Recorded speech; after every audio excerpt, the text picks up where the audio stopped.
오늘 우리에게 주시는 하나님의 말씀은 마가복음 14장 32절부터 42절까지의 말씀입니다. 제가 하나님의 말씀을 봉독하겠습니다. 그들이 겟세마네라 하는 곳에 이르매 예수께서 제자들에게 이르시되 내가 기도할 동안에 너희는 여기 앉아 있으라 하시고 베드로와 야고보와 요한을 데리고 가실새 심히 놀라시며 슬퍼하사 말씀하시되 내 마음이 심히 고민하여 죽게 되었으니 너희는 여기 머물러 깨어 있으라 하시고 조금 나아가사 땅에 엎드려 될 수 있는 대로 이때가 자기에게서 지나가기를 구하여 이르시되 아빠 아버지여 아버지께는 모든 것이 가능하오니 이 잔을 내게서 옮기시옵소서. 그러나 나의 원대로 마시옵고 아버지의 원대로 하옵소서 하시고 돌아오사 제자들이 자는 것을 보시고 베드로에게 말씀하시되 시몬아 자느냐 내가 1시간도 깨어 있을 수 없더냐 시험에 들지 않게 깨어 있어 기도하라 마음에는 원이로되 육신이 약하도다 하시고 다시 나아가 동일한 말씀으로 기도하시고 다시 오사 보신즉 그들이 자니 이는 그들의 눈이 심히 피곤함이라. 그들이 예수께 무엇으로 대답할 줄을 알지 못하더라. 세 번째 오사 그들에게 이르시되 이제는 자고 쉬라 그만 되었다. 때가 왔도다. 보라 인자가 죄인의 손에 팔리느니라. 일어나라 함께 가자. 보라 나를 파는 자가 가까이 왔느니라. 아멘. 할렐루야. 예수님께서 죄와 사망의 권세를 이기시고 부활하셨습니다. 네. 자, 서로 인사 한번 할까요? 해피 이스터. 제가 미국 와서 사역하면서 참 좋은 게 부활절에 이렇게 인사를 나눌 인사말이 있다는 거예요. 이게 한국에서는 부활절에 따로 인사말이 없어요. 그래서 참 좋습니다. 오늘 본문 말씀이 부활주의라고 잘 어울리지 않는다고 생각하실 수도 있을 것 같아요. 예수님께서 잡히시던 밤에 겟세마네에서 기도하신 이야기니까 말입니다. 보통 이 본문에 대한 설교는 기도에 대한 주제 혹은 고난에 대한 주제로 이루어지죠. 가장 일반적인 것은 이 고난 앞에서 기도의 내용에 대한 설교입니다. 오늘 본문 36절 말씀을 다시 한번 보시면 이르시되 아빠 아버지여 아버지께는 모든 것이 가능하오니 이 잔을 내게서 옮기시옵소서. 그러나 나의 원대로 마시옵고 아버지의 원대로 하옵소서 하시고 우리는 예수님처럼 나의 뜻이 아니라 하나님의 뜻이 이루어지기를 구하는 기도를 드려야 합니다. 전능하신 하나님께서 나의 뜻을 이루어 주길 구하는 것이 아니라 나를 통해서 하나님의 뜻이 하늘에서와 같이 이 땅에서 이루어지길 구하는 것이 진정한 기도입니다. 기도하는 태도, 자세에 대한 설교도 많이 들어보셨을 거예요. 예수님께서는 제자들에게 3번이나 깨어 기도하라 이렇게 말씀하세요. 하지만 제자들은 계속 잡니다. 그에 반해서 예수님께서는 아주 간절하게 기도하시죠. 누가복음은 이 모습을 이렇게 기록하는데요. 누가복음 22장 43절과 44절 말씀. 천사가 하늘로부터 예수께 나타나 힘을 더하더라. 예수께서 힘쓰고 애써 더욱 간절히 기도하시니 땀이 땅에 떨어지는 핏방울과 같이 되더라. 우리도 예수님처럼 깨어서 간절히 기도해야 합니다. 힘든 순간일수록 더욱 기도해야 합니다. 다른 것을 의지하는 것이 아니라 하나님만 붙들기 위해서입니다. 사실 우리가 기도할 수 있는 것도요, 우리의 힘으로 하는 게 아니에요. 천사가 예수님께 힘을 더한 것처럼 성령 하나님께서 우리와 함께 하십니다. 로마서 8장 26절 말씀. 이와 같이 성령도 우리의 연약함을 도우시나니 우리는 마땅히 기도할 바를 알지 못하나 오직 성령이 말할 수 없는 탄식으로 우리를 위하여 친히 간구하시느니라. 그런데 말입니다. 오늘 본문 말씀을 단지 기도에 대한 말씀으로만 바라보는 것은 대단히 좁은 의미의 해석입니다. 말씀에 대한 좁은 해석은 소극적인 신앙으로 연결됩니다. 오늘 본문 말씀이 기도를 바르게 해야 된다, 그리고 열심히 해야 된다, 이것만 말씀하시는 것이라면 여러분 뭐가 신앙생활 잘하는 거겠어요? 말 그대로 기도를 열심히 하면 돼요. 뭐 새벽 기도, 철야 기도, 뭐 시간 정해놓고 기도하고요. 주기적으로 기도원 같은 데 찾아가서 기도에 힘쓴다면 신앙생활 잘하는 것처럼 보이겠지요. 기도라는 종교 행위를 잘하는 것이 좋은 신앙이라는 생각입니다. 이런 생각 때문인지 몰라도 한국에는 이 산속에 지어진 기도원들이 참 많습니다. 규모도 굉장히 커요. 한 번에 1,000명, 2,000명이 모여서 기도할 수 있는 그런 공간들도 있습니다. 제가 미국에서도요, 전에 아들 축구 때문에 코로나 쪽에 간 적이 있는데, 저희 부부를 유심히 지켜보던 한 어르신이 계셨어요. 근데 다가오셔서 한국 사람이냐고 물으시더니 기도원 안내문을 하나 주시더라고요. 예, 그 한국 스타일 기도원 안내문을 참 오랜만에 받아보았습니다. 예, 여러분, 우리는 기도해야 돼요. 그러나 기도하는 것이 신앙의 전부라고 착각해서는 안 됩니다. 우리는 종교 행위에만 집중하는 소극적인 신앙으로부터 벗어나야만 합니다. 그렇다면 우리에게 말씀하시는 예수님의 마음은 무엇일까요? 오늘 본문 33절과 34절 말씀을 다시 한번 보시면 베드로와 야고보와 요한을 데리고 가실새 심히 놀라시며 슬퍼하사 말씀하시되 내 마음이 심히 고민하여 죽게 되었으니 너희는 여기 머물러 깨어 있으라 하시고, 너희는 여기 머물러 깨어 있으라. 바로 이것이 우리를 향한 예수 그리스도의 마음입니다. 오늘 본문에서 그리고 있는 이미지는 너무나 명확하게 대비되는 이미지예요. 깨어 기도하시는 예수님의 모습이 있고요, 잠들어 있는 제자들의 모습이 있습니다. 분명히 예수님께서는 너희는 여기 머물러 깨어 있으라 이렇게 말씀하셨는데요, 제자들은 잠들어 있는 거예요. 마가복음은 예수 그리스도께서 부활하시고 승천하신 후에 기록됐잖아요. 예수님께서 부활의 첫 열매가 되셨어요. 하늘에 오르사 하나님 우편에 앉으셨어요. 하지만 제자들을 포함한 우리 그리스도인들은 여전히 이 땅에 머물러 있어야 합니다. 머물러 있는 우리가 해야 할 일이 무엇입니까? 우리는 깨어 있어야 합니다. 마가복음 13장 32절부터 37절 말씀. 그러나 그 날과 그때는 아무도 모르나니 하늘에 있는 천사들도 아들도 모르고 아버지만 아시느니라. 주의하라, 깨어 있으라. 그때가 언제인지 알지 못함이라.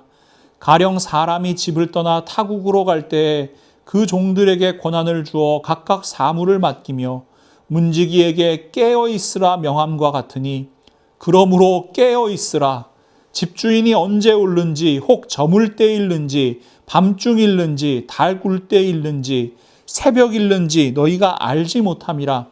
그가 호련히 와서 너희가 자는 것을 보지 않도록 하라. 깨어 있으라. 내가 너희에게 하는 이 말은 모든 사람에게 하는 말이니라 하시니라. 여러분은 부활을 믿으십니까? 그 무엇이 부활신앙입니까? 깨어있는 것이 부활신앙입니다. 부활하신 예수님께서 다시 오실 그날을 믿음으로 기다리는 것, 부활신앙입니다. 우리가 머물러 있는 자리에서 깨어있는 거예요. 깨어있어서 하나님께서 우리에게 맡겨주신 모든 사명을 정성껏 감당하는 것, 이것이 바로 부활신앙입니다. 오늘 부활주일입니다. 여러분께 묻겠습니다. 우리는 깨어 있습니까? 제가 전에 한번 말씀드렸죠. 내가 깨어 있는지 보려면요, 뭐가 잠든 건지 생각해 보면은 쉽게 알 수 있어요. 부활하신 예수님께서 보시기에 우리가 잠들어 있다. 어떤 의미일까요? 자, 먼저 배부르니까 잠드는 겁니다. 여러분 식곤증이라고 하죠. 이렇게 식사하신 다음에 어때요? 약간 졸음이 오잖아요. 이건 아주 자연스러운 현상입니다. 우리 위장에 음식이 들어가면요, 우리 몸의 이 부교감 신경계가 활성이 돼요. 교감 신경은 우리를 깨어있게 하는 신경들이고요. 부교감 신경은 이렇게 릴렉스하게 긴장을 풀어주는 겁니다. 그러면 몸이 나른해지지요. 마음도 편안해지고 졸음도 옵니다. 1993년도에 출판된 영혼을 위한 닭고기 수프라는 책이 있어요. 영어 제목은 Chicken Soup for the Soul인데요. 이 책이 처음에 한국에서 잘 안 팔렸어요. 왜냐하면 미국 사람들한테 치킨 수프는 어떤 의미예요? 뭐 해장국 같은 개념도 있고, 이렇게 아플 때, 감기 걸렸을 때 엄마가 이렇게 끓여주는 그런 뭔가 이렇게 치유의 음식이잖아요. 그러니까 그런 이미지가 있으니까 치킨 수프 for the soul이라는 이 제목이 미국 사람들한테 확 와닿는데, 이게 한국 사람들한테 영혼을 위한 닭고기 수프 그러니까 이게 잘 와닿질 않는 거예요. 저도 이 책을 처음 보고서는 야, 이게 치킨 수프면 삼계탕인가? 약간 이런 생각을 했던 적도 있었습니다. 예. 여러분, 몸과 마음이 힘들 때요, 긴장이 될 때 가장 좋은 해결책 중에 하나가 따뜻한 음식을 먹는 거예요. 그러면은 우리 몸이 그 긴장을 좀 푸는 데 도움이 된다고 그럽니다. 근데 문제는 뭐예요? 너무 많이 먹어서 배부르면 졸리다는 거예요. 제자들은 배가 불렀습니다. 전에 말씀드린 것처럼요, 1년 된 양 한 마리에서 고기가 얼마나 나온다고요? 네, 한 40파운드 정도 나온대요. 근데 머릿고기하고 내장까지 다 먹어야 돼요, 6월절에는. 그럼 여러분, 이 50파운드 정도 되는 고기를 다음날 아침까지 남겨놓으면 안 되잖아요. 그러면 예수님하고 12제자니까 13명이서 고기 50파운드, 그 다음에 무교병도 먹어야 될 거 아니에요. 떡, 그 다음에 또 뭐도 마셨어요? 네, 와인도, 이게 포도주도 한잔하고. 여러분, 이게 한 사람이 고기를 한 4파운드 정도 먹어야 되거든요. 네, 많이 먹는 거예요. 좀 이따 우리 함께 나눌 때 어떻게 4파운드쯤 준비. 넘죠. 예, 두당 4파운드인데. 여러분, 졸음이 오는 게 당연해요. 여러분, 배부르면요, 깨어있기가 힘든 겁니다. 모세가 이스라엘 백성들에게 걱정했던 게 바로 이 점이에요. 신명기 8장 11절에서 14절 말씀을 함께 보시면, 오늘 내가 당신들에게 전하여 주는 주님의 명령과 법도와 규례를 어기는 일이 없도록 하고 주 당신들의 하나님을 잊지 않도록 하십시오. 당신들이 배불리 먹으며 좋은 집을 짓고 거기에서 살지라도, 또 당신들의 소와 양이 번성하고 은금이 많아져서 당신들의 재산이 늘어날지라도, 혹시라도 교만한 마음이 생겨서 당신들을 이집트 땅 종살이하던 집에서 이끌어내신 주 당신들의 하나님을 잊어버리는 일이 없도록 하십시오. 세상의 것에 배부르면요, 잠들게 됩니다. 광야에서는 잠들기가 어려웠어요. 광야는 아무것도 없는 땅이에요. 죽음의 땅이에요. 그곳에서 매일매일 하나님께서 내려주시는 만나를 먹어요. 하나님께서 주시는 물을 마셔요. 하나님께서 가라 하시면 가고 하나님께서 서라 하시면 섭니다. 하나님께서 구름 기둥과 불 기둥으로 함께 하시는 것을 늘 눈으로 바라볼 수 있어요. 하나님 없이는 못 사는 거예요. 자연스럽게 깨어있는 삶이 되는 겁니다. 그러나 이스라엘 백성들이 가나안 땅에 들어가서 농사지은 곡식을 먹습니다. 그 양식을 보관해 둘 수 있습니다. 좋은 집을 짓고 삽니다. 소와 양이 늘어납니다. 은금이 많아집니다. 배부르고 등 따시면 어떻게 돼요? 졸음이 오는 겁니다. 하나님 잊어버리는 겁니다. 하나님 아닌 것을 의지하고요, 하나님 아닌 것을 추구하는 삶이 바로 잠들어 있는 삶입니다. 깨어있는 그리스도인이라면 줄이고 목말라야 합니다. 무엇에 줄이고 목말라야 합니까? 마태복음 5장 6절 말씀, 의에 줄이고 목마른 자는 복이 있나니 그들이 배부를 것이며, 의에 줄이고 목말라야 합니다. 하나님 나라에 줄이고 목말라야 합니다. 아모스 5장 24절 말씀, 오직 정의를 물같이 공의를 마르지 않는 강같이 흐르게 할지어다. 불의가 가득한 이 땅 가운데 우리는 머무르고 있어요. 그런데 이 머무르는 동안 우리 그리스도인들은 이 말씀 붙들고 애통해야 합니다. 1975년에 발표된 김지하 시인의 타는 목마름으로라는 시가 있어요. 안치환 씨라든가 김광석 씨가 부른 민중가요로도 잘 알려져 있는데요. 일부를 제가 읽어드립니다. 떨리는 손, 떨리는 가슴, 떨리는 치떨리는 노여움으로 나무 판자에 백묵으로 서툰 솜씨로 쓴다. 숨죽여 흐느끼며 내 이름을 남몰래 쓴다. 타는 목마름으로 민주주의여 만세. 저는 이 시를 읽을 때마다요, 그리고 민중가요를 들을 때마다요, 아니 한낱 민주주의라는 정치제도를 바라면서도 이토록 간절한 마음인데 우리 그리스도인들의 모습은 어떠한가? 라는 생각을 참 많이 했었답니다.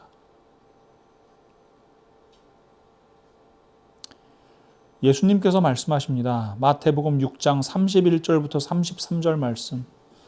그러므로 염려하여 이르기를 무엇을 먹을까, 무엇을 마실까, 무엇을 입을까 하지 말라. 이는 다 이방인들이 구하는 것이라. 너희 하늘 아버지께서 이 모든 것이 너희에게 있어야 할 줄을 아시느니라. 그런즉 너희는 먼저 그의 나라와 그의 의를 구하라. 그리하면 이 모든 것을 너희에게 더하시리라.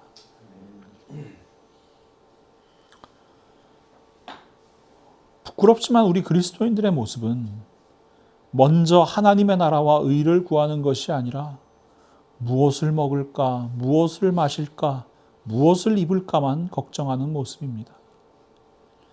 세속적인 거 염려하면서 기도합니다. 멈추지 않는 욕망과 탐욕으로 입을 쩍 벌립니다. 우리의 기도 제목을 점검해 보면 쉽게 알 수 있어요. 하나님 이거 주세요, 저거 주세요. 하나님 이거 해주세요, 저거 해주세요. 저도 목회하면서요, 어떤 분이 한번 저를 청하시더라고요. 뭘 위해서 기도해 드릴까요? 그러니까 자기 집을 내놨는데 집이 비싼 가격에 잘 팔리게 해달라고 기도해 달라고 그러세요. 심지어 새 차 사면요, 목사님 오셔서 사고 안 나게 기도해 주세요. 그래요. 차에다 안수 기도해 달라고요. 제가 어제요, 그 KBS 추적 60분이라는 프로그램에서 쩐과 무당, 당신을 노리는 무속 비즈니스 이런 방송을 하길래 한번 봤거든요. 보는 내내 너무 슬펐어요. 정말 너무 슬펐어요. 무속 신앙이 너무 널리 퍼져 있는 현실이 슬프다 이게 아니라요. 거기 등장하는 무당이라는 단어를 목사라고 바꿔도 이질감이 없는 거예요. 진짜 황당한 거 한번 들려드릴까요? 경천 신명회라는 무속단체 회장님이 인터뷰를 했더라고요. 무당이 30만 명, 100만 명까지도 본대요, 한국에서. 예, 그래서 이게 많은 사회적 문제를 일으키는 거에 대해서 회장님 어떻게 생각하세요? 이렇게 인터뷰를 한 거예요. 근데 이 회장님이 뭐라고 말씀하시냐면요. 왜 30만 명이고 100만 명이고 하냐 하면 본인 스스로가 그냥 자청해서 무당 되려고 하시는 분들이 있어요. 하늘에서 신령님이 내려오신 분들은 하늘님이 무서워서도 나쁜 행동을 하지 않습니다. 그런데 그렇지 않은 분들은 두려움이 없는 거예요. 신이 계시는지 안 계시는지 모르기 때문이에요. 저는 이 말을 들으면서요, 이거는 무당들이 들어야 될 말이 아니라 목사들이 들어야 될 말이다. 그런 생각을 했더랬습니다. 예수님께서 분명히 말씀하시잖아요. 이는 다 이방인들이 구하는 것이라. 여러분, 이 표현이 유대인들을 향한 표현이기 때문에 이 아까 말씀드린 치킨숲처럼 우리에게 잘 와닿질 않아요. 근데 이 말씀을 풀어서 얘기하면 이런 겁니다. 너희가 먹을 거, 마실 거, 입을 거 이런 것만 구한다면 하나님을 모르는 사람들, 하나님 믿지 않는 사람들, 이방인들과 하나도 다를 것이 없다. 만약 누군가 이런 것만 염려하면서 구한다면 사실은 하나님을 안 믿는 거다. 우상 앞에서 구하는 내용하고 하나님 앞에서 구하는 내용이 똑같다면 그것은 우상 숭배다 라고 말씀하시는 겁니다. 하나님을 믿는다고 이야기하지만 실상은 우상 숭배하고 있는 것이다 라고 말씀하시는 거예요. 이것이 예수님께서 보실 때 잠들어 있는 모습입니다. 그러니 우리는 깨어나야만 합니다. 하나님의 나라와 하나님의 의를 구하며 공의와 정의를 구하며 이 땅 가운데 부활신앙으로 살아가야만 합니다. 또 한 가지 이 땅에서 잠들어 있는 모습은요, 더 안타깝고 슬픈 이야기인데 부활을 경험하지 못했다는 이야기입니다. 여러분, 부활은 언제 하는 거예요? 먼 훗날? 죽은 다음에? 그러나 예수님께서 말씀하시는 부활은 미래의 일이 아니라 바로 지금 우리가 살아가는 현재의 사건입니다. 니고데모라는 바리새인이 예수님을 찾아와요. 그래서 이렇게 묻습니다. 요한복음 3장 1절에서 5절 그리고 3장 16절 말씀입니다. 그런데 바리새인 중에 니고데모라 하는 사람이 있으니 유대인의 지도자라. 그가 밤에 예수께 와서 이르되 랍비여 우리가 당신은 하나님께로부터 오신 선생인 줄 아나이다. 하나님이 함께 하시지 아니하시면 당신이 행하시는 이 표적을 아무도 할 수 없음이니이다.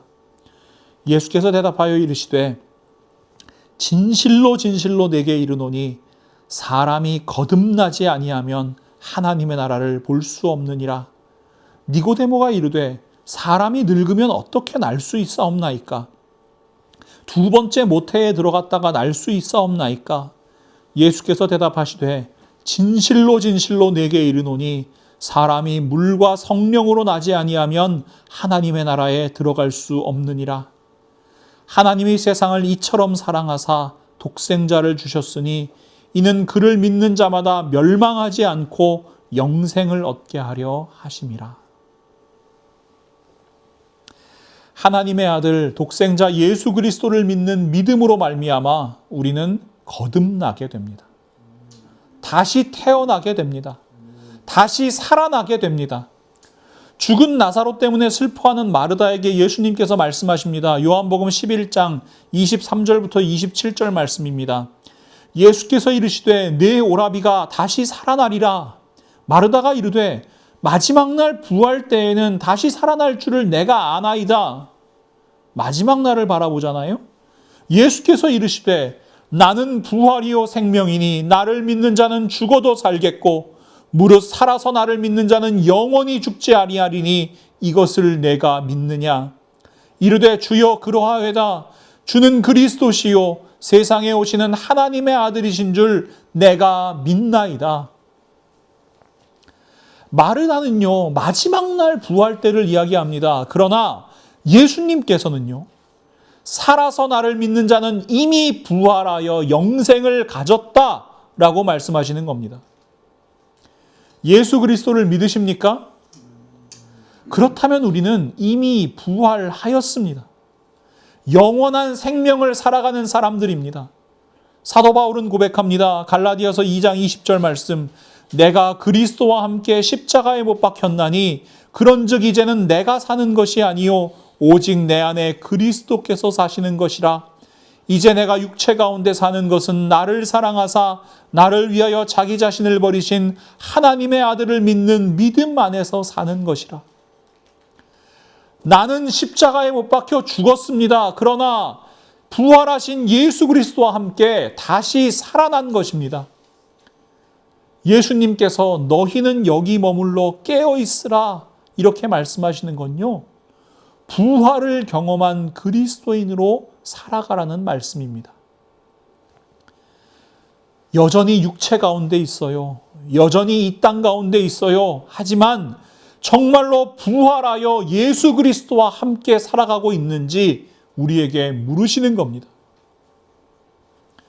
그런데 문제는 수많은 그리스도인들이 부활을 경험하지 못한 채 잠들어 있어요. 말로는 그리스도인이라고 해요. 그런데 예수 그리스도와 함께 살지 않으니 실상은 그리스도인이 아닌 겁니다. 그 이유가 무엇입니까? 부활, 말 그대로 다시 사는 거예요. 부활하려면 어떻게 해야 돼요? 네, 먼저 죽어야만 합니다. 그런데 대부분의 그리스도인, 자칭 그리스도인이 죽지는 않고요, 살궁리만 해요. 우리 예수님의 기도를 다시 한번 살펴볼까요? 마가복음 14장 35절과 36절 말씀. 조금 나아가사 땅에 엎드려 될 수 있는 대로 이때가 자기에게서 지나가기를 구하여 이르시되 아빠 아버지여 아버지께는 모든 것이 가능하오니 이 잔을 내게서 옮기시옵소서. 그러나 나의 원대로 마시옵고 아버지의 원대로 하옵소서. 예수님도 완전한 하나님이심과 동시에 완전한 인간이셨기 때문에 죽음이 두려우셨을 수 있습니다. 그래서 예수님도 살궁리를 하시는 거예요. 이때가 그냥 지나갔으면 좋겠고요. 이 잔을 옮겨주셨으면 좋겠다고 기도하시는 거예요. 그러나 예수님은 분명히 아시는 거예요. 내가 죽어야 다시 살 수 있다는 사실을 말입니다. 그래서 예수님은 나의 원이 아니라 아버지의 원대로 하시기를 기도하시는 겁니다. 내가 부활했는가 확인하고 싶으세요? 그러면 내가 죽었었는가 확인하셔야 합니다. 요즘에는 사망을 판별하는 기술과 기준이 명확하잖아요. 근데 과거에는 그렇지 않았어요. 여러분 미국 장례식 가시면 어때요? 관뚜껑을 열어놓고 이 장례식을 하잖아요. 이 얼굴 있는 데라도 이렇게 열어놓고요. 왜 그런지 아세요? 네.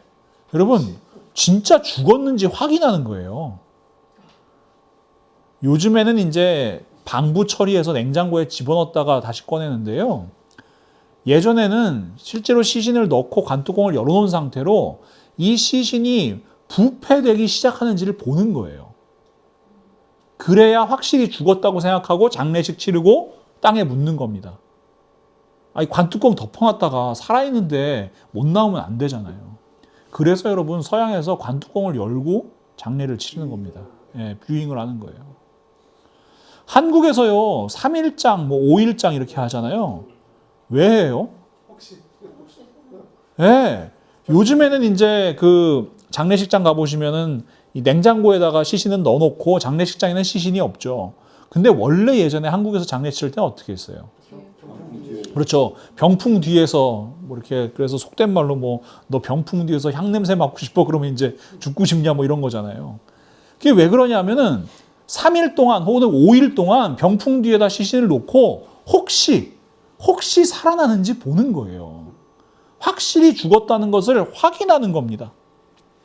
여러분 장례에서 제일 중요한 절차가 뭐였냐면 이 사람이 정말 죽었는지를 확인하는 거였어요.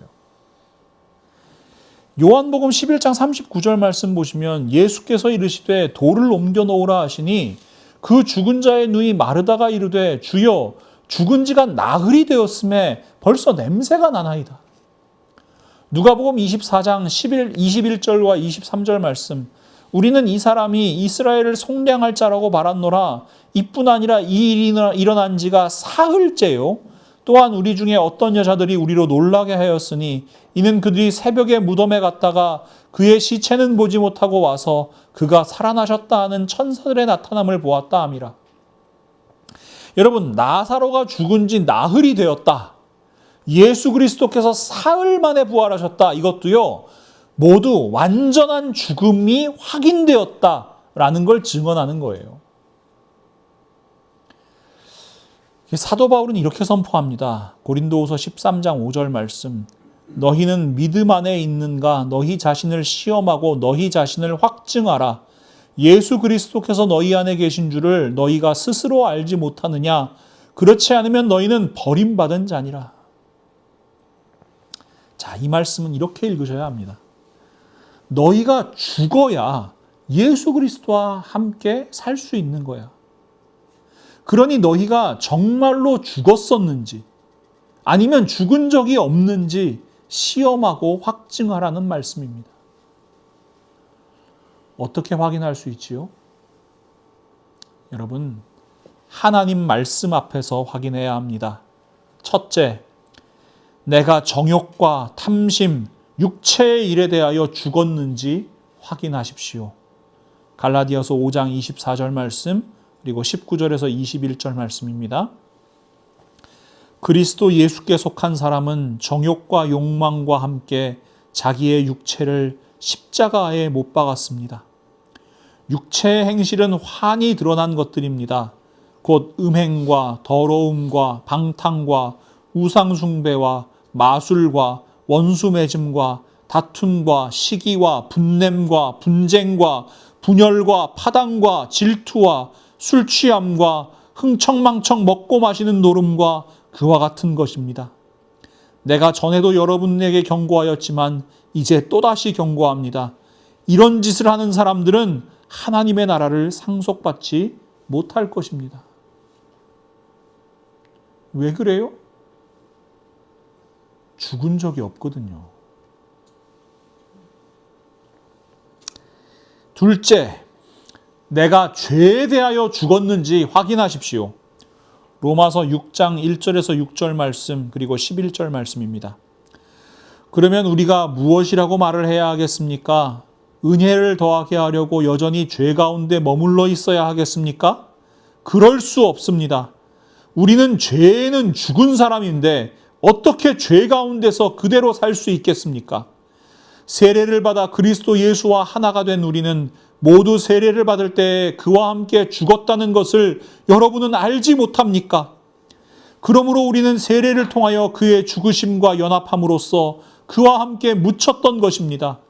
그것은 그리스도께서 아버지의 영광으로 말미암아 죽은 사람들 가운데서 살아나신 것과 같이 우리도 또한 새 생명 안에서 살아가기 위함입니다. 우리가 그의 죽으심과 같은 죽음을 죽어서 그와 연합하는 사람이 되었으면 우리는 부활에 있어서도 또한 그와 연합하는 사람이 될 것입니다.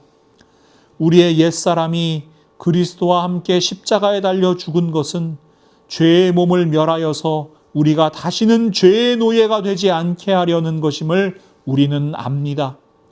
이와 같이 여러분도 죄에 대해서는 죽은 사람이요 하나님을 위해서는 그리스도 예수 안에서 살고 있는 사람이라는 것을 알아야 합니다. 마지막으로 여러분, 내가 율법에 대하여 죽었는지 확인하십시오. 로마서 7장 4절부터 6절 말씀입니다. 나의 형제자매 여러분, 그러므로 여러분도 그리스도의 몸으로 말미암아 율법에 대해서는 죽임을 당했습니다. 그래서 여러분은 다른 분, 곧 죽은 사람들 가운데서 살아나신 그분에게 속하게 되었습니다. 그것은 우리가 하나님을 위하여 열매를 맺게 하기 위함입니다. 이전에 우리가 육신을 따라 살 때에는 율법으로 말미암아 일어나는 죄의 욕정이 우리 몸의 지체 안에서 작용해서 죽음에 이르는 열매를 맺었습니다. 그러나 지금은 우리를 올감했던 것에 대하여 죽어서 율법에서 풀려났습니다. 그래서 우리는 문자에 얽매인 낡은 정신으로 하나님을 섬기지 않고 성령이 주시는 새 정신으로 하나님을 섬깁니다. 아멘. 사랑하는 믿음의 동역자 여러분, 부활신앙으로 살아가십시오.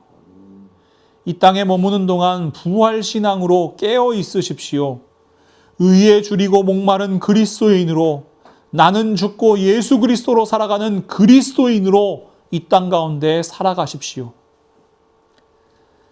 근데 제가 늘 말씀드리지만 이것은 쉬운 일이 아닙니다. 너무나 어려운 일입니다. 우리는 연약한 인간이기 때문입니다. 죄 앞에 늘 흔들리는 인간이기 때문입니다. 예수님도 우리의 연약함을 이미 아십니다. 오늘 본문 38절 말씀, 시험에 들지 않게 깨어있어 기도하라. 마음에는 원이로되 육신이 약하도다 하시고, 육신이 약하니 기도해야 합니다. 예수님처럼 기도해야 합니다. 마가복음 14장 36절, 이르시되 아빠 아버지여, 아버지께는 모든 것이 가능하오니 이 잔을 내게서 옮기시옵소서. 그러나 나의 원대로 마시옵고 아버지의 원대로 하옵소서. 여러분은 이 기도문에서 어느 곳에 하이라이트를 하고 싶으세요? 저는 아빠입니다. 부활을 믿지 않는 사두개인들이 예수님께 찾아와서 7 형제와 결혼한 여인에 대해 묻습니다. 만약에 부활이 있다면 이 여자는 누구의 아내가 되느냐고요. 그러자 예수님께서 말씀하세요. 누가복음 20장 36절 말씀. 그들은 천사와 같아서 더 이상 죽지도 않는다. 그들은 부활의 자녀들이므로 하나님의 자녀들이다. 부활신앙은요, 우리가 하나님의 자녀라는 것을 깨닫는 믿음입니다. 부활신앙은요, 아빠, 아버지를 붙드는 믿음입니다. 하나님을 아빠라고 부를 수 있는 것이 부활의 증거임을 기억하십시오.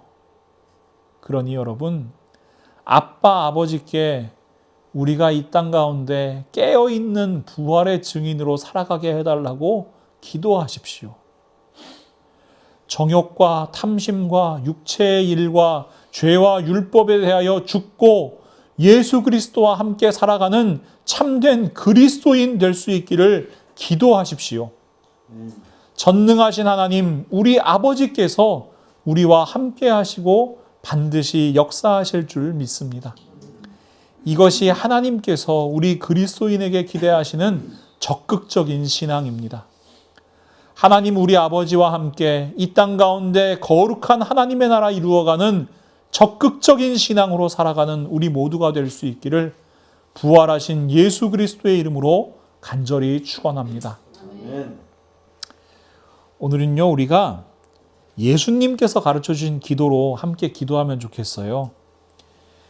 이 하늘에 계신 우리 아버지께 기도할 수 있음이 참된 부활신앙임을 고백하며 우리 한마음으로 기도하겠습니다. 우리 마태복음 6장 9절부터 13절 말씀, 예수님께서 가르쳐 주신 기도가 바로 진정한 부활신앙임을 고백하며 함께 기도하겠습니다. 그러므로 너희는 이렇게 기도하라. 하늘에 계신 우리 아버지여, 이름이 거룩히 여김을 받으시오며 나라가 임하시오며 뜻이 하늘에서 이루어진 것 같이 땅에서도 이루어지이다. 오늘 우리에게 일용할 양식을 주시옵고 우리가 우리에게 죄 지은 자를 사하여 준 것 같이 우리 죄를 사하여 주시옵고 우리를 시험에 들게 하지 마시옵고 다만 악에서 구하시옵소서. 나라와 권세와 영광이 아버지께 영원히 있사옵나이다. 아멘.